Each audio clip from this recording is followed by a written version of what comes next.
Hi friends, मैं दिवेश कुमार आपके अपने यूट्यूब चैनल सुपर डी के क्लास में आपका स्वागत करता हूं।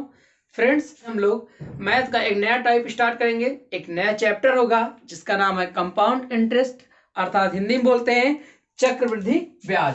आज हम लोग जो पढ़ेंगे वो कंपाउंड इंटरेस्ट अर्थात चक्रवृद्धि ब्याज होगा। अभी तक जो आप लोग वीडियो देखे थे मैथ में, जितने भी वीडियो थे, इसके पहले जो वीडियो था वो साधारण ब्याज हुआ था। आज हम लोग पढ़ेंगे क्या? चक्रवृद्धि ब्याज अर्थात कंपाउंड इंटरेस्ट। ठीक है फ्रेंड्स, देखो वीडियो स्टार्ट करने से पहले हम आपको इस चक्रवृद्धि ब्याज के बारे में कुछ बताएंगे। आप उन्हीं पॉइंट को याद रखिएगा। आज के बाद चक्रवृद्धि ब्याज आपको कंफ्यूजन नहीं होगा। 2 वीडियो लगेंगे। एक पहला वीडियो जो आप देख रहे हो, इसके बाद एक वीडियो और लगेगा। कंपाउंड इंटरेस्ट आपका समाप्त हो जाएगा। हर एक टाइप के क्वेश्चन करा दूंगा। ठीक है, कुछ बातें याद रखिएगा। पहला पॉइंट इसे याद रखिएगा। देखो, जो साधारण ब्याज होता है ना, जो साधारण ब्याज होता है, साधारण ब्याज हर साल बराबर होता है। हर साल क्या होता है? बराबर होता है। कहने का मतलब, अगर एक साल साधारण ब्याज 20 रुपए था तो सेम रेट रहेगा, तो हर एक साल साधारण ब्याज क्या होगा? बराबर होगा। यानी साधारण ब्याज हर साल के लिए बराबर होता है अगर मूलधन रेट सेम है तो। ठीक है, लेकिन अगर वही बात करें चक्रवृद्धि ब्याज क्या होता है, तो चक्रवृद्धि ब्याज जो होता है, ध्यान सुनिएगा, जो चक्रवृद्धि ब्याज होता है आपकी, देखो चक्रवृद्धि ब्याज आपकी हम पूरा लिख दे रहे हैं। आगे से हम चक्रवृद्धि ब्याज इतना बड़ा नहीं लिखेंगे, सीधा लिख देंगे CI कंपाउंड इंटरेस्ट। साधारण ब्याज को SI लिखा जाता है। तो जो चक्रवृद्धि ब्याज होता है ना, हर साल बराबर नहीं होता। हर साल बराबर नहीं होता, ये 2 बात याद रखेगा। तो जो साधारण ब्याज है वो तो बराबर होता है, लेकिन चक्रवृद्धि ब्याज हर साल बराबर नहीं होता। ठीक है, हर साल बदल जाएगा। अब ये है क्या, कौन सी वाला? जो CI है। चक्रवृद्धि ब्याज होता क्या है? देखो, चक्रवृद्धि ब्याज उस ब्याज को बोलते हैं जो ब्याज पर ब्याज लगता है। जो ब्याज पर ब्याज लगे, ब्याज पर ब्याज लगता है, तो ऐसी राशि को क्या बोलते हैं? चक्रवृद्धि ब्याज बोलते हैं। ऐसा ब्याज जो ब्याज पर ब्याज लगे उसे चक्रवृद्धि ब्याज कहते हैं। कहने मतलब, साधारण ब्याज जो होता है मूलधन पर लगता है, लेकिन चक्रवृद्धि ब्याज मूलधन पर भी लगेगा और साथ ही साथ आपके ब्याज पर भी लगेगा। जैसे पहले साल का चक्रवृद्धि ब्याज निकालोगे, एक बात और याद रखिएगा, जो पहले साल का चक्रवृद्धि ब्याज होगा, पहले साल का CI और SI बराबर होता है। यानी साधारण ब्याज और चक्रवृद्धि ब्याज बराबर होंगे। पहले साल का जो CI और SI क्या होंगे? बराबर होंगे। लेकिन जैसे दूसरा साल आएगा ना, दूसरा साल क्या होगा? देखो, पहले साल आपको मूलधन पर ब्याज लग जाएगा, वो सिंपल इंटरेस्ट भी हो जाएगा, कंपाउंड इंटरेस्ट भी हो जाएगा। लेकिन जैसे दूसरा साल आएगा, उस मूलधन पर ब्याज लगेगा, मूलधन पर ब्याज दोगे, और साथ में जो पहले साल का ब्याज रहा होगा उस पर भी ब्याज लगेगा। वही कहता है कि चक्रवृद्धि ब्याज वह ब्याज होता है जो ब्याज पर ब्याज लगता है, अर्थात मूलधन देते ही जाओगे और ऊपर जो हर एक साल का ब्याज होगा उस पर भी ब्याज लगेगा। अब इन तीनों बातों को हम आपको फाइंड आउट समझाते हैं। ठीक है फ्रेंड्स, तो फ्रेंड्स अब इन 3 बातों को हम आपको दिखाते हैं, प्रूफ करते हैं कि कैसे चक्रवृद्धि ब्याज पे ब्याज लगता है और साधारण ब्याज हर साल कैसे बराबर होता है। पहले साल का साधारण ब्याज चक्रवृद्धि ब्याज कैसे बराबर होता है, ये सारी बातें हम आपको यहाँ बोर्ड पर दिखाते हैं।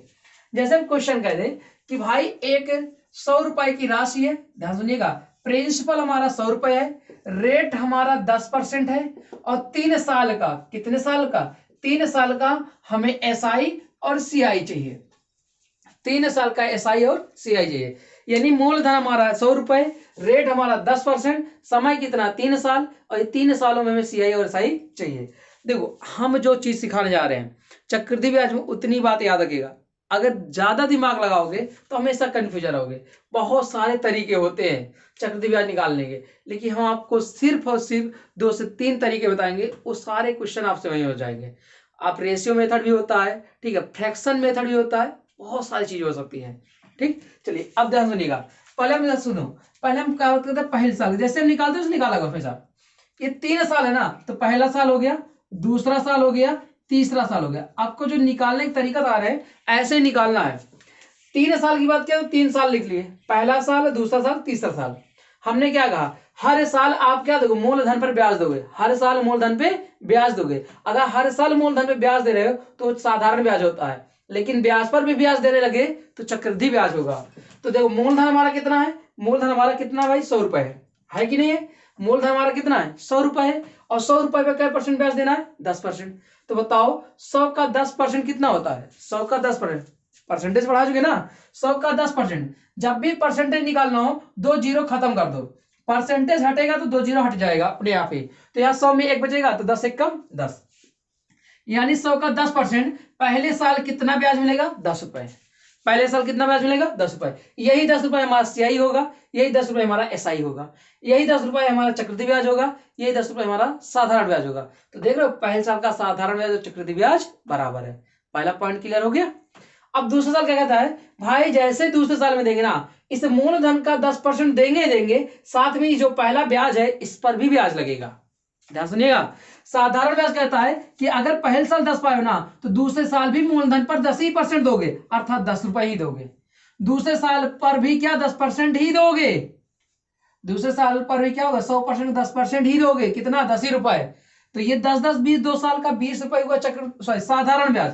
लेकिन चक्रवृद्धि ब्याज क्या कहता है, कहता है भाई ये चक्रवृद्धि ब्याज नहीं है, हम आपसे हर साल मूलधन पर तो लेंगे ही ब्याज, लेकिन जो ब्याज होगा ना पहले साल उसका भी ब्याज देना पड़ेगा। कहने का मतलब ये जो 10-10 रुपए निकाले हो ये साधारण ब्याज है, चक्रवृद्धि ब्याज नहीं है। चक्रवृद्धि ब्याज कहता है पहले साल आपने मूलधन पर 10% दिया 10 रुपए, दूसरे साल मूलधन पर 10% दिया 10 रुपए, लेकिन अभी पूरा नहीं हुआ, अभी ये जो ब्याज बाकी है ना इस पर भी लेंगे आपसे 10%। कहने मतलब हर साल मूलधन के पर 10% दोगे ही दोगे, लेकिन जो ब्याज होगा ना उस पर भी 10% देना ही पड़ेगा। तो भाई 10% का 10% कितना होता है 1 रुपए होता है। कितना होता है 1 रुपए होता है। बात समझ में आ रही? अब देखो जैसे ही तीसरा साल चलेगा साधारण ब्याज कहेगा हमें 10% चाहिए, अर्थात 100 का 10 रुपए ही होगा। लेकिन चक्रवृद्धि ब्याज कहेगा नहीं भाई हमें तो 10% चाहिए ही चाहिए, लेकिन ये जो ऊपर आपकी ये वैल्यू पूरी बची है ना, ये जो पूरा ब्याज है इसका भी 10% चाहिए, यानी जो ब्याज बचा है उसका भी 10% चाहिए। अब देखो 10-10-20 21 का 10% निकाल लो, आसान हो जाएगा। लेकिन आप एक बात याद रखिए हमेशा, ये जो लाइन वाले होंगे ना इनका अलग से परसेंटेज निकालो, इसका अलग से निकाल के जोड़ देना। इससे फायदा ये होगा कि आपको निकालने में आसानी होगी। इस लाइन का अलग निकालो, 10-10-20 हो गया। 20 का 10% कितना होता है 2 रुपए होता है। 20 का 10% कितना होता है 2 रुपए होगा। हुआ कि नहीं हुआ? ये देखो इसको अलग निकाल दिए, इसे 20 का 10% कितना हुआ 2 रुपए। अब 1 रुपए का 10% निकालोगे आपका 0.1 रुपए आ जाएगा। आएगा नहीं आएगा? ठीक। अब हम आपको अगर ये बात समझ में आ गई है तो हम सब कुछ रेखाओं को मिटा देते हैं ताकि हम कुछ दिखाना चाहते हैं आपको। ठीक है, ये जो मेथड बता रहे ना ये तरीका सीख गए तो बहुत सारे क्वेश्चन आपके आसानी से हो जाएंगे। आपसे बहुत सारे क्वेश्चन पूछा जा सकता है कि भाई 2 साल का चक्रवृद्धि ब्याज क्या होगा, तीसरे साल का क्या होगा, चौथे साल क्या होगा, पहले साल का बताओ, कुछ भी पूछे सब निकाल सकते हो। अब आपको दिख रहा होगा, देखो ध्यान से मेरी बात गौर से देखिएगा, ये जो सीधी लाइन दिखती है ना ये सीधी लाइन ये आपका एसआई होता है। क्या होता है एसआई। हम पूछे 3 साल का एसआई क्या है 10-10-20-10-30। आपको कठिन लग रहा होगा, टाइम लगेगा सीखने में, लेकिन सीख गए ना सबसे आसान यही लगेगा, इस बात को याद रखेगा। तो 10-10-20-10-30 3 साल का एसआई कितना हुआ 30 रुपए। अब बात आती है चक्रवृद्धि ब्याज क्या है, तो भाई जो ब्याज पे ब्याज लगा है ना यही है हमारा ब्याज पे ब्याज लगा। तो ब्याज कितना लगा है 0.1 है। ठीक है, ब्याज पे कितना लगा 3.1। कितना लगा है 3.1। तो आप भाई देखो ध्यान से, अगर इन सब पूरे जितना ब्याज दिख रहा है देखो ये सीधी लाइन एसआई हो गया, अगर इनको पूरा जोड़ लिया जाए इन पूरे को बोलते हैं सीआई। क्या बोलते हैं सीआई, यानी पूरे बोलते हैं सीआई और सीधी रेखा को बोलते हैं एसआई, और ये जो एक्स्ट्रा बचा है सीधी रेखा के अलावा इसे बोलते हैं एससीआई और एसआई का अंतर। सीआई और एसआई का अंतर, यानी एक ही चीज से 3 चीज सीख जाओगे। अगर आपसे पूछे चक्रवृद्धि ब्याज और साधारण ब्याज का अंतर क्या होगा, सीधी लाइन को छोड़ दीजिएगा, बाकी हर एक वैल्यू को जोड़कर बता दीजिएगा आपका क्या साधारण ब्याज और चक्रवृद्धि ब्याज का अंतर। अगर पूछे साधारण ब्याज क्या होगा सीधी लाइन साधारण ब्याज हो जाएगी। पूछे ये बताओ सीआई क्या होगा यानी चक्रवृद्धि ब्याज क्या होगा, पूरा जोड़ दीजिएगा। अगर आपसे यही बात पूछ लेता अमाउंट क्या होगा, अमाउंट, तो अमाउंट क्या होगा भाई एक बात याद रखें, अमाउंट बराबर होता है principal plus CI. Principal plus CI, तो भाई प्रिंसिपल 100 था, सीआई हमारा जोड़ लीजिए 10-10-20-10-30, 30 3 33.1 यानी 100 और प्लस 33.1 अर्थात 133.1 आ गया। कितना आ गया? 133.1 आ गया। बात समझ में आ रही नहीं आ रही? कोई डाउट किसी को? ठीक है फ्रेंड्स, चलिए अब उम्मीद करता हूं आपने इस तरह सीखना हो। हमेशा देखना हर साल ब्याज पे, जो मूलधन पर ब्याज दोगे ही दोगे, लेकिन जो ब्याज होगा ना उस पर भी ब्याज देना होगा चक्रवृद्धि ब्याज में। तो पहला पॉइंट आपको निकालने तरीका सीख गए होगे। हम आपको जो चक्रवृद्धि ब्याज निकालना सिखा रहे हैं सिर्फ इसी एक तरीके सिखा रहे हैं, ठीक है। अब आपको देखो ध्यान से, चक्रवृद्धि ब्याज निकालने के कई सारे रास्ते हैं, ठीक है। बस हम आपको एक दिखा रहे थे कि इस मेथड से आप कितनी सारे चीजों को निकाल सकते हो, ठीक। हम आपको बहुत चीजें, एक तो ये तरीका अपनाएंगे जो बता दी पीछे। दूसरा तरीका आपको देखो फार्मूले से अपना लेंगे। ए बराबर P 1 plus R upon 100, 1 plus R upon 100 की पावर टी, टी, ठीक है। ये चीज याद रखेगा। जब कभी अमाउंट दिया हो, प्रिंसिपल दिया हो, रेट दिया हो, टाइम दिया हो, अब हम बता दें कि कहां पर ये फार्मूला लगाना है। जब जब आपसे रेट पूछे, क्या पूछे? रेट पूछे तो यही फार्मूला लगाइएगा।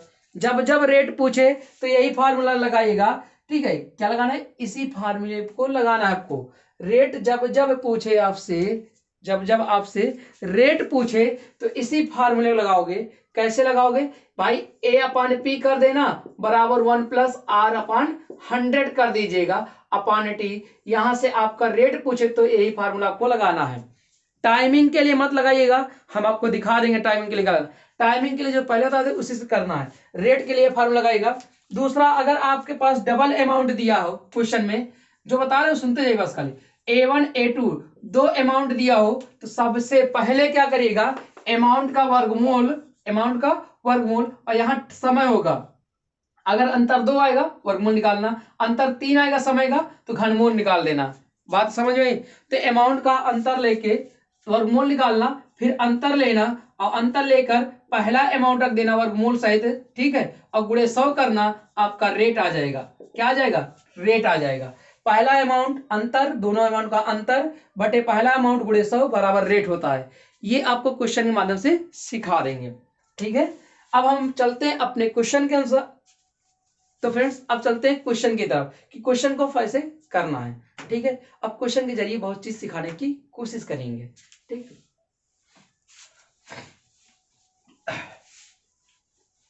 हम लोग बेसिक से एकदम एडवांस की ओर चलेंगे। पहला क्वेश्चन कह रहा है 8,000 रुपए पर 5% प्रतिवार्षिक की दर से 3 वर्षों का चक्रवृद्धि ब्याज क्या होगा?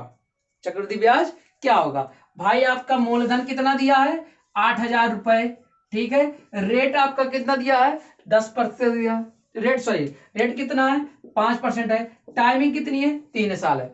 चक्रवृद्धि ब्याज ही पूछा है ना, तो हम आपको तरीका बता दिए। पहले साल लिखो, दूसरा साल लिखो, तीसरा साल लिखो, ठीक है। पहले साल लिखो, दूसरा साल लिखो, तीसरा साल लिखो। हर साल क्या होगा? मूलधन पर 5% देना ही देना पड़ेगा। आपको बताए थे परसेंटेज हटाने के लिए 2 जीरो अपने आप समझ जाओ खत्म हो जाएगा। परसेंटेज आया नहीं, 2 जीरो निपटा देगा अंतिम वाले को। बचा 80, 80 गुणे 5 कितना होता है? 8 5 40, एक जो लगा दोगे 400। क्या होगा? 400।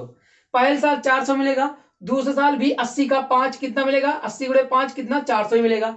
लेकिन इस 400 पर जो एक्स्ट्रा है इस पर भी ब्याज लगेगा। सिखा दिए पीछे कि दूसरे साल मूलधन पर 5% निकालोगे 400 मिलेगा। लेकिन भाई ये तो साधारण ब्याज आया, चक्रवृद्धि ब्याज कहता है ब्याज पर भी ब्याज लगा दो। तो 400 पर 5% लगाओगे, परसेंटेज जैसे है 2 जीरो खत्म, 4 पंचे 20 रुपए हो जाएगा। तीसरे साल क्या होगा? मूलधन पर 5% मिलेगा अर्थात 400 रुपए मिलेगा। अब तीसरे साल क्या होगा? जितना ब्याज है उसका मिलेगा। हम आपको तरीका बता दें कि इसको जोड़कर अलग निकालो, इसका ब्याज अलग निकालो। फायदा ये होगा कैलकुलेशन आसान हो जाएगी। 4 4 800, 800 का 5% निकालोगे, 800 का 5% निकालोगे 40 हो जाएगा। 800 का 5% 40 होगा, नहीं होगा? 800 में डबल जो खत्म परसेंट से, 8 5 40। ये ओवरऑल आना चाहिए। 800 का 5%, 10%, ठीक है, इतना आना चाहिए आपको। अब देखो इस 400 का निकाल दे कितना है? 40 है। 20 का भी बाकी है, 20 का 5% निकालोगे, 20 पंचे 100, और 100 का 100 का परसेंट निकालते हो तो कितना आता है? 1 आता है। कितना आएगा? 1। अब इन्हीं सभी को जोड़ लेंगे, हमारा CI हो जाएगा। जोड़ लो, 4 4 8 चरते 12, 1260 है 61, 1261 हो जाएगा। हमारा सीआई कितना हो जाएगा? 1261 अगर आपसे पूछता है अमाउंट क्या हो जाएगा, तो अमाउंट बराबर पी प्लस सीआई होता है भाई। तो पी कितना था? 8000 8000 में 1261 जोड़ते तो आपका हो जाता 9261। ये हमारा अमाउंट हो जाता अगर अमाउंट पूछता तो याद रखना अमाउंट बराबर होता है पी प्लस सीआई। अगर आपसे पूछता भाई साधारण ब्याज और चक्रवृद्धि ब्याज का अंतर कितना है, 40 20 60 1 61 हो जाता। ये सीआई और एसआई का क्या है? अंतर है। अगर आपसे पूछता 2 साल का सीआई कितना है, तो 420 हो जाता। 3 साल का सीआई कितना है, तीसरे साल का सीआई कितना है, 441 हो जाता। पहले साल का सीआई कितना है, 400 हो जाता। आप इस तरीके से हर एक साल जो कुछ पूछे सब कुछ निकाल सकते हो। देखो मेरी बात ध्यान सुनिएगा, एग्जाम में कोई जरूरी नहीं कि सीआई टोटल पूछे, हो सकता है पूछे तीसरे साल का चक्रवृद्धि ब्याज क्या होगा, तो तीसरे साल चक्रवृद्धि ब्याज 40 प्लस 400 प्लस 40 प्लस 1 यानी 441 हो जाएगा। पूछ लेता दूसरे साल का चक्रवृद्धि ब्याज क्या होगा, भाई 400 और 20 420 हो जाता। बात तो समझ में आ रही नहीं आ रही? ठीक, चलिए अब अगले क्वेश्चन चलते हैं। तो ये तरीका आसान है। एक तरीका और होता है, बहुत लोग बताते भी है, फ्रैक्शन वैल्यू। फ्रैक्शन में क्या कहते हैं? कहते हैं इस 5 का परसेंटेज, 5% है ना, 5% मतलब 1/20, अर्थात 20 रुपए था तो 1 रुपया जुड़ के 21 रुपए हो जाएगा, फिर 20 रुपए था 21 रुपए हो जाएगा, फिर 20 रुपए था फिर 21 रुपए हो जाएगा। 3 साल तक बोला है, 3 बार लिखेंगे। 20 का गुणा कर देंगे 8000 आ जाएगा, इधर गुणा कर देंगे 9261 आ जाएगा। देखो अब आपको यहाँ प्रॉब्लम ये आती है, लगता बहुत आसान है, अगर 4 बार कह दिया तो 21 घाते 4 करते रहो, फिर करते रहो खूब आराम से। तो यहाँ देख रहे हो मूलधन कितना है, 4000 8000, यहाँ भी मूलधन कितना है 8000। तो भाई यही मूलधन है यही मिश्रधन है, दोनों का अंतर कितना है 9261। तो ये तो क्यूब याद रहेगा, घन याद रहेगा, 4 घाते याद रहेगी, तब तो आसान लगेगा ना। अगर मैं पूछता 4 साल के लिए तो 1 21 का गुणा करते, तब करते 9261 में 21 गुणा, तब हालत खराब होती। बात समझे? यहाँ कैलकुलेशन बढ़ जाती है तरीका आसान है लेकिन कैलकुलेटिव है, लेकिन ये तरीका आसान भी है, कैलकुलेशन से बचा भी जा सकता है। ठीक है, चलते हैं अगले क्वेश्चन पर। फ्रेंड्स अगला क्वेश्चन देखिए, कह रहा है 2000 रुपए 2 वर्षों में चक्रवृद्धि ब्याज की दर से 2226.05 रुपए हो जाती है, तो ब्याज की दर क्या होगी? तो ब्याज की दर क्या होगी? हमने आपसे क्या कहा था कि जब जब दर पूछे तो आप क्या करते, दो तरीके, एक फार्मूला लगा लीजिए, दूसरा ऑप्शन लगा लीजिए, तो अच्छा है। तो आप फार्मूला से a बराबर p 1 प्लस r/100 की पावर t, सब कुछ रखिएगा, r का मान निकालिएगा, आपका आंसर आ जाएगा। तो ये किसके लिए हो गया? ये तो फार्मूले से हो गया। अब जब जब रेट पूछे ना, आप हमेशा याद रखिएगा, आपको क्या करना है, हमेशा हमेशा ऑप्शन से लगाना है। ऑप्शन लगा, इससे लगा लीजिएगा पूरा। पी वाला कितना दिया है 2000 रुपये, ध्यान से देखिएगा। आपको टाइमिंग कितना दिया है नहीं पता, टाइमिंग पता भाई 2 साल, ठीक है। रेट हमें ज्ञात करना है, रेट हमें ज्ञात करना है। अब भाई अमाउंट दे रखा है, अमाउंट दिया है 2226.05 है। तो अगर इस मूलधन अमाउंट को घटा देते हैं तो हमारा सीआई आता है, और सीआई कितना हो जाएगा 226.05 हो जाएगा, ये सीआई हो गया। अब रेट की जगह हम ऑप्शन उठा लेते हैं। पहला ऑप्शन है 5%, दूसरा है 5.05% और तीसरा है 5.5%, चौथा है 6.25%। ठीक, रेट रखना है, जिसके रेट से 226.05 रुपया आ गया वही रेट सही हो जाएगा। तो 2000 का 2 साल की बात है, तो आसान है 2 साल के लिए निकालना।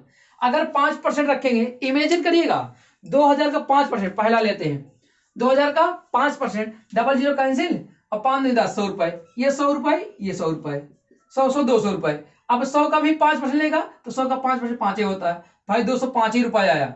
हमें आना चाहिए 226 रुपए, तो लगभग कम है, थोड़ा सा ज्यादा हो जाए। अगर हम 5.5 उठा लें, 5.5 उठा लें, तो भाई 2000 का 5.5% निकालोगे, डबल जीरो कैंसिल और 20 गुणे 5 55 करोगे तो 55 दूना 110, अर्थात 1 जीरो खत्म हो जाएगा, तो आपका 110 आ जाएगा। आएगा नहीं आएगा? 2000 का 5.5% कितना होता है 110 होता है। फिर अगले साल 110 मिलेगा, और इस 110 पर भी क्या 5.5% का ब्याज लगेगा। तो आप निकाल सकते हो 110 का 5.5% बटे 100, काट देंगे, एक जैसे एक कैंसिल, गुणा करेंगे 11 25 55, 11 25 55 560 हो जाएगा। एक अंक पे दशमलव, एक जीरो और है तो 2 अंक पे दशमलव हो जाएगा। दोनों को जोड़ेंगे 220 26 226.005 रुपए आ गया हमारा सीआई। तो कौन सा ऑप्शन हो जाएगा? ऑप्शन नंबर सी सही हो जाएगा, 5.5। एक एक को रख के चेक करिए, आंसर आ जाएगा। आप इसके कैसे लगाओगे, ए का मान रखेगा, पी का मान रखेगा और टाइमिंग दो रखेगा, दोनों काटिए पीड़ेगा, स्क्वायर बनेगा, फिर 1 से घटा दीजिएगा। इतना तो कर ही सकते हो, समीकरण वाला है। तो हम आपको समीकरण नहीं, इसी तरीके से सारे सवाल कराने की कोशिश करेंगे। ठीक है, चलते हैं। चलिए अगला क्वेश्चन देखिएगा। कह रहा है कितने समय में, सुनिएगा, कितने समय में 1000 रुपए की धनराशि 10% वार्षिक चक्रवृद्धि ब्याज की दर से 3100 रुपए हो जाएगी। तो देखो हो जाएगी, हमने कहा ना जैसे हो जाएगी तो अमाउंट है भाई 1000 रुपए था, ध्यान सुनिएगा, पी अमाउंट 13 से 31 रुपए। तो अगर हम आपसे पूछे सीआई, तो जब जब प्रिंसिपल दिया हो, अमाउंट दिया हो, दोनों का अंतर करिए, 331 रुपए हमारा सीआई हो जाएगा। 331 रुपए क्या हो जाएगा, सीआई। अब कह रहा है कि 10% वार्षिक रेट दिया है, कितना, 10%। अब इसी मूलधन पर 10% निकालते जाएंगे, मूलधन पर 10% निकालते जाएंगे, जिसमें 331 रुपए चक्रवृद्धि ब्याज आ गया, वही समय सही हो जाएगा। पहले साल निकालेंगे 10,000 का 10% होता है 100 रुपए। दूसरे साल निकालेंगे तो भाई 100 रुपए मिलेगा, लेकिन इस 100 पर 10% मिलेगा अर्थात 10 रुपए। तीसरे साल निकालेंगे 1000 पर 10% अर्थात 100 रुपए मिलेगा ही मिलेगा, और फिर इस 200 पर भी अलग से मिलेगा। 200 का 10% होता है 20, और फिर इस 10 का अलग से 10% होता है 1। जोड़ेंगे तो 10, 100, 100, 200, 300, 330, 331 रुपए हमारा सीआई आ गया। तो कितना साल हो गया, 1 साल, 2 साल, 3 साल, कितने साल, 3 साल। कैसा लग गया, 3 साल में हमारा इतना हो जाएगा 1331 रुपए। बात समझ में आ रही है। ठीक है फ्रेंड्स, अब चलते हैं अगले टाइप क्वेश्चन पर। देखो आप इसे 3 साल लगा दिए, आसानी से लगता चला जाएगा। ठीक है, ये तरीका हमें बहुत अच्छा लगता है, इससे कभी गलत नहीं हो सकता, और क्वेश्चन में कितना भी डीप में जाके पूछे आंसर कुछ भी, आप सब कुछ बता सकते हो। चलिए अगला क्वेश्चन देखिए। कह रहा है 10% चक्रवृद्धि ब्याज पर 2000 रुपए कितने वर्षों में 2420 रुपए हो जाएगी। फिर वही चीज आ गया भाई, प्रिंसिपल दे रखा है 2000 रुपए, ठीक, अमाउंट दे रखा है 2420 रुपए। तो बताओ सीआई कितना होगा। सीआई हमारा घटा दीजिए, 420 रुपए हो जाएगा। सीआई हमारा कितना हो जाएगा, 420 रुपए हो जाएगा। और रेट आपको दे रखा है कितना, 10%। साल पूछा है तो पहले साल 2000 का 10% कितना, 200। दूसरे साल कितना, 200। इस 20, 200 पर भी 10% लगेगा तो कितना आ जाएगा, 20 आ जाएगा। अब बताओ ये 420 आगे नहीं आ गया भाई, 420 आया, इसका मतलब कैसे साल हो गए, 2 साल हो गए। तो आंसर कितना आ जाएगा, 2 ईयर हो जाएगा। आंसर क्या हो जाएगा, 2 ईयर हो जाएगा। आसान लग रहा है, नहीं लग रहा है, ईमानदारी से बताइएगा। चक्रवृद्धि ब्याज आसान लगा, आपको यही तरीका अपनाना है बस खाली। ठीक है, चलिए अगला क्वेश्चन देखिए। क्वेश्चन कह रहा है कौन सी धनराशि 2 वर्षों में 4% वार्षिक चक्रवृद्धि ब्याज की दर से 1352 रुपए हो जाएगी। देखो हमने आपको रेट निकालना बता दिए कि सूत्र से निकालो या ऑप्शन से लगा लो, दूसरा समय निकालना बता दिए, और तीसरा चक्रवृद्धि ब्याज। अब पूछा है मूलधन के बारे में, क्या पूछा है, मूलधन। कह रहे कौन सी राशि, हमें पता है, नहीं पता। मूलधन हमें नहीं मालूम, ठीक है। रेट हमें पता है, रेट कितना दे रखा है, 5%। कितना दे रखा है रेट हमारा दे रखा है उसने 4%। कितना परसेंट दिया है, 4%। अमाउंट दे रखा है 1352 रुपए। अब देखो बात आती है अब कैसे करेंगे, अब कैसे होगा। ठीक है, मूलधन निकालना, और टाइमिंग दे रखा है, टाइमिंग दिया होगा भाई, टाइमिंग दिया 2 वर्ष, टी दिया है 2 वर्ष। ठीक, 2 वर्ष में 1352 रुपए हमें अमाउंट चाहिए। अब देखो इसके लिए क्या होता है, सबसे आसान तरीका, इस जो फ्रैक्शन है 4%, 4% मतलब होता है 1/25। तो अब अगर 2 साल है ना तो 25 का स्क्वायर कर दो, 2 साल है तो 25 स्क्वायर, तो 625 हमेशा रखना। जब भी प्रिंसिपल पूछे तो रेट को फ्रैक्शन में तोड़ो, जो हर की वैल्यू हो, और टाइमिंग का उतने स्क्वायर कर दो। अगर टाइमिंग 3 है तो क्यूब करो, 2 है तो स्क्वायर करो, 25 का स्क्वायर 625। अब हम मान लेते हैं कि मानव मूलधन, यही हमारा मानेंगे, मानव मूलधन 625 है। 100 मानोगे मूलधन तब भी आंसर आएगा, लेकिन शर्त इतनी होगी कि वैल्यू फ्रैक्शन में आना स्टार्ट हो जाएगी। हम इसलिए स्क्वायर किए ताकि आपकी वैल्यू कहीं पर दशमलव में ना आए, हमारी वैल्यू सीधा सीधा रहे। अब देखो 2 साल की बात है तो पहला साल और दूसरा साल, ठीक है। 625 का 4% निकालेंगे तो 25 आ जाएगा। 625 का 4% निकालेंगे कितना आ जाएगा 25। 4% मतलब 1/25वां भाग अर्थात 25। दूसरे साल कहता है भाई 625 का 4% कितना आता है 25 से होगा। ठीक, लेकिन ये कहता है कि भाई हमें ब्याज पर भी ब्याज चाहिए, तो 25 का जब 4% निकालोगे तो 1 रुपए हो जाएगा। कितना रुपए हो जाएगा 1 रुपए। अगर हम इस टोटल को जोड़ें तो 51 रुपए हमारा सीआई होगा। हम पूछे अमाउंट बता सकते हो, अमाउंट जो होगा भाई 625 और प्लस 51 जोड़ देंगे, मूलधन और प्लस सीआई जोड़ते हैं तो हमारा अमाउंट मिलता है। तो हमारा कितना हो जाएगा 676। कितना हो जाएगा 676 रुपए। अमाउंट हमारा 676 आया, लेकिन अमाउंट दे रखा है कितना 1352। तो भाई ये अमाउंट जो आया 625 के हिसाब से आया है, तो 676 यूनिट का मान दे रखा है। 676 यूनिट का मान कितना रखा है 1352 रुपए। तो भाई एक यूनिट का मान कितना आ जाएगा बताओ, 2 आ जाएगा नहीं आ जाएगा, एक यूनिट मान कितना आ गया 2। आपसे पूछा है मूलधन, मूलधन कितना है पी हमारा है 625 यूनिट, तो 625 यूनिट का मान 2 गुणे 625, 6 दूनी 12, 12 और 25 दो 50, 1250 रुपए। तो हमारा जो मूलधन था कितना था 1250 रुपए। बात समझ में आ रही नहीं आ रही? ठीक है, तो जब कभी प्रिंसिपल ना दिया हो तो प्रिंसिपल परसेंटेज के स्क्वायर क्यूब 4 के घाते करके ही माना जाता है। और फिर वो अमाउंट दिया होगा या सीआई दिया हो, आज अमाउंट दिया है कल सीआई दे सकता है, तो जो वैल्यू दी होगी उस वैल्यू के बराबर कर देंगे। बात समझ में आ रही है? ठीक है, चलिए अब अगला क्वेश्चन देते हैं। अभी तक क्या था, हर एक साल चाहे 2 साल की बात करो या 3 साल की बात करो, हर साल ब्याज बराबर था। अब क्या होगा, हो सकता हो हर साल के लिए अलग अलग ब्याज हो जाए। ठीक है, क्वेश्चन कह रहा है 2500 रुपए के 2 वर्षों में चक्रवृद्धि ब्याज कितने हो जाएंगे। चक्रवृद्धि पूछा है, यदि उत्तरोत्तर वर्षों में ब्याज की दर 4% तथा 5% वार्षिक हो, यानी पहले साल 4%, दूसरे साल 5%। कुछ नहीं है सवाल में, सवाल बस डराने के लिए दिया है। 25,000 रुपए दिया है आपका मूलधन, प्रिंसिपल दिया है और टाइमिंग दे रखा 2 वर्ष। आपसे रेट दिया है 2 पहला रेट है 4%, दूसरा है 5%, यानी पहले साल 4%, दूसरा साल 5%। चक्रवृद्धि ब्याज पूछा है तो पहला साल जो लगेगा मूलधन पर कै परसेंट के हिसाब से 4% के हिसाब से, तो डबल जीरो कैंसिल, 250 गुणे 4 करोगे तो 2500 का 100 1000 रुपए आ जाएगा।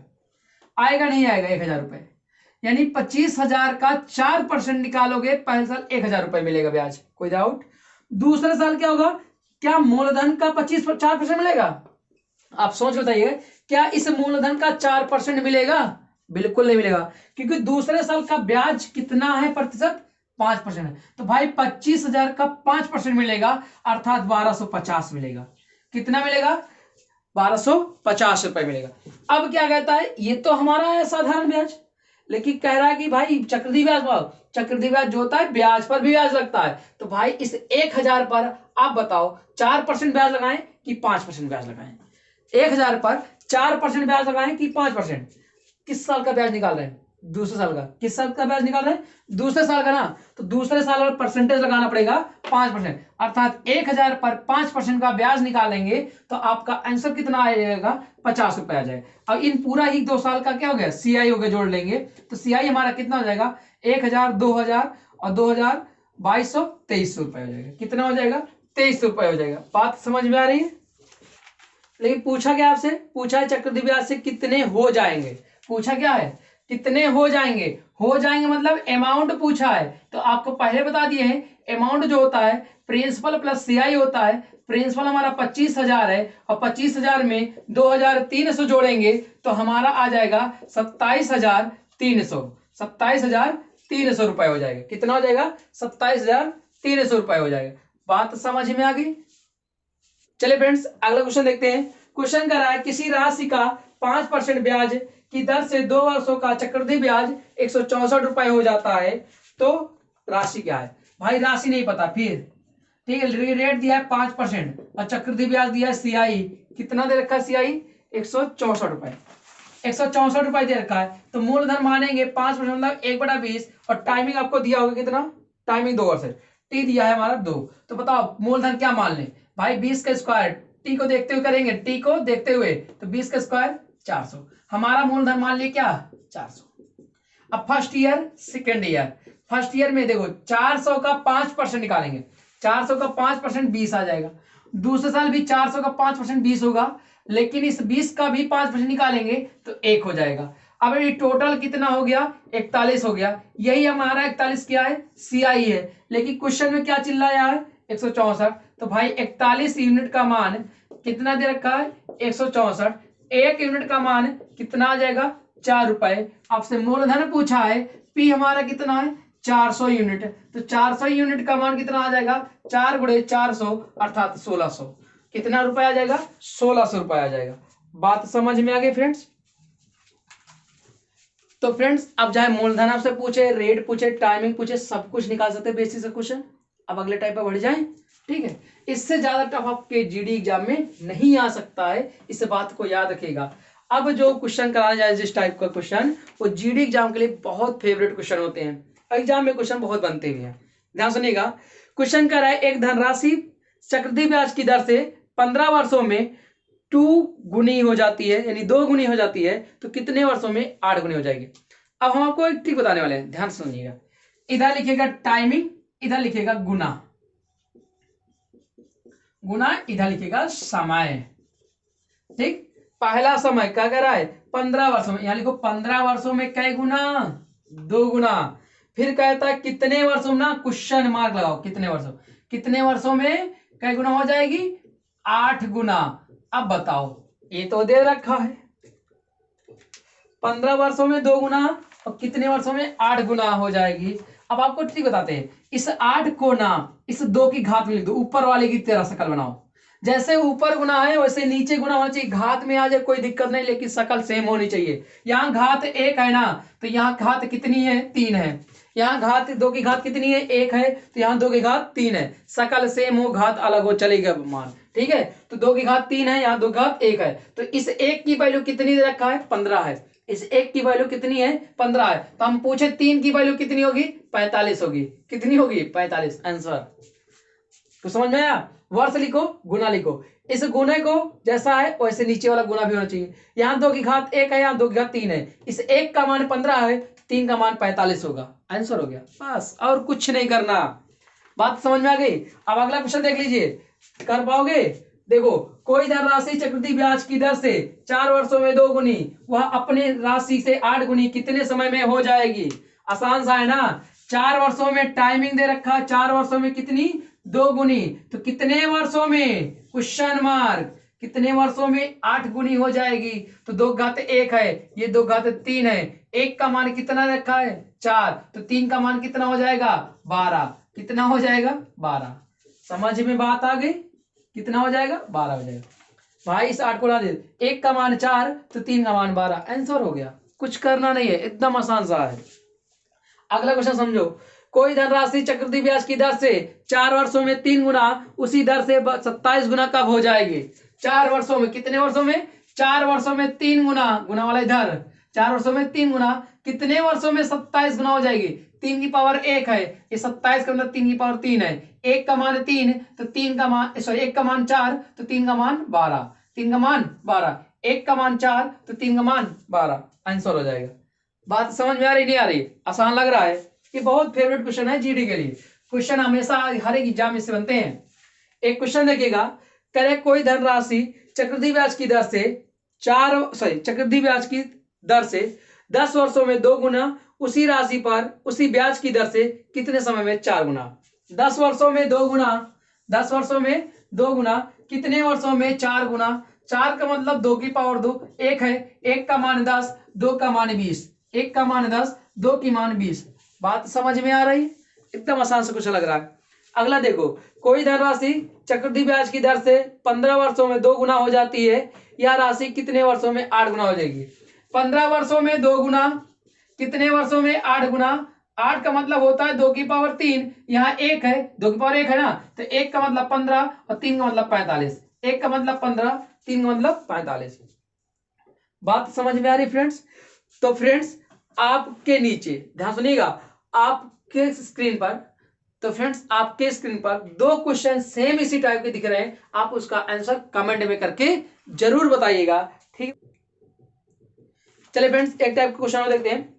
क्वेश्चन कह रहा है, सुनिए क्वेश्चन ध्यान से, कोई धनराशि चक्रवृद्धि ब्याज से 3 वर्षों में 24 रुपए और 4 वर्षों में 2520 रुपए हो जाती है, तो ब्याज की दर है हो जाती है, इसका मतलब दो अमाउंट दिया है। अब याद आ रहा होगा स्टार्टिंग में बताए थे दो अमाउंट दिया होगा, तो पहला A1 दिया है, और दूसरा A2 दिया है। पहला A1 कितना है 2400 रुपए, दूसरा A2 कितना है 2520 रुपए। टाइमिंग कितनी है, पहले के लिए टाइमिंग 3 वर्ष है और दूसरे के लिए टाइमिंग कितनी है 4 वर्ष है। इन दोनों का अंतर लेना है, समय का अंतर यहां रखना है वर्गमूल में, समय का अंतर यहां होगा, क्या होगा समय का अंतर होगा, शुरू में बताया नहीं थे इसके लिए सॉरी। समय का अंतर रखेंगे, समय का क्या रखेंगे अंतर रखेंगे। तो भाई पहला 3 साल में 24 रुपए, दूसरा 4 साल में 2520 रुपए, तो दोनों का अंतर कितना आया 1 आया, और 1 रखने से कोई मतलब नहीं है, तो 1 रखेंगे तो 2400 ही रुपए हो जाएगा, ये 2520 रुपए हो जाएगा। हम क्या बताए थे रेट निकालना है, तो दोनों का अंतर ले लो, दोनों का अंतर कितना है बताओ 120 रुपए है, अंतर कितना है 120 रुपए। नीचे कौन आएगा A1 आएगा, नीचे हमेशा कौन आएगा A1, अंतर बटे A1 गुणे 100, ये करना है बस रेट के लिए। तो अंतर 120, A1 240 2400 और गुणे 100 करिए, रेट आ जाएगा 00 कैंसिल, 24 पंचे 120 अर्थात 5% रेट हो जाएगा। 5% क्या हो जाएगा रेट हो जाएगा। बात समझ में आ रही है, ठीक। सेम ऐसे करना है, दोनों अमाउंट लिखना है और वर्गमूल में समय का अंतर रखना है, ठीक है। 2 आएगा तो वर्गमूल निकाल दीजिएगा, 1 आएगा तो कुछ मतलब नहीं, 3 आएगा तो घन निकालना है, ठीक है। चलिए अगला क्वेश्चन देखिएगा, सेम इसी पैटर्न पर है। क्वेश्चन कह रहा है कोई धनराशि 2 वर्षों में 600 रुपए और 3 वर्षों में 624 रुपए हो जाती है, तो ब्याज की दर क्या है। सेम वही चीज है भाई, पहला A1 है, A1 जो दे रखा है 600 रुपए और A2 जो दे रखा है 624 रुपए। ये कितने साल में 2 साल में, कै साल में 2 साल में, ये कितने साल में 3 साल में। वर्गमूल में क्या रखेंगे हमेशा समय का अंतर, समय के अंतर कितना है 1 है, तो 1 रखने से कोई मतलब नहीं, ये 1 का मतलब 1 का जोड़ा 1 ही 600 आ जाएगा, ये बाहर 624 आ जाएगा। अब रेट निकालना है, आपको बताया था रेट के लिए दोनों का अंतर 24 है और पहला अमाउंट 600 है और गुणे 100 कर देंगे, 00 कैंसिल हो जाएगा और 6 चौको 24, 4% उसका क्या हो जाएगा रेट हो जाएगा, क्या हो जाएगा रेट हो जाएगा। बात समझ में आ रही। अगर फ्रेंड्स ये टाइप समझ में आया है डबल अमाउंट वाला, तो सेम इसी पर आधारित एक क्वेश्चन आपके स्क्रीन पे देख रहे हैं, उस क्वेश्चन का आंसर आप कमेंट में करके जरूर बताइएगा। तो फ्रेंड्स मिलते हैं नेक्स्ट वीडियो में इसके अगले टाइप के साथ। अगले नेक्स्ट वीडियो में पूरा चक्रवृद्धि समाप्त हो जाएगा। उम्मीद करता हूं आपको चक्रवृद्धि ब्याज समझ में आया होगा, ठीक है फ्रेंड्स। अगर वीडियो अच्छा लगा हो तो लाइक शेयर कमेंट कर दीजिएगा। मिलते हैं नेक्स्ट वीडियो में एक नए टाइप के साथ, तब तक के लिए थैंक यू, धन्यवाद, बाय बाय, टेक केयर।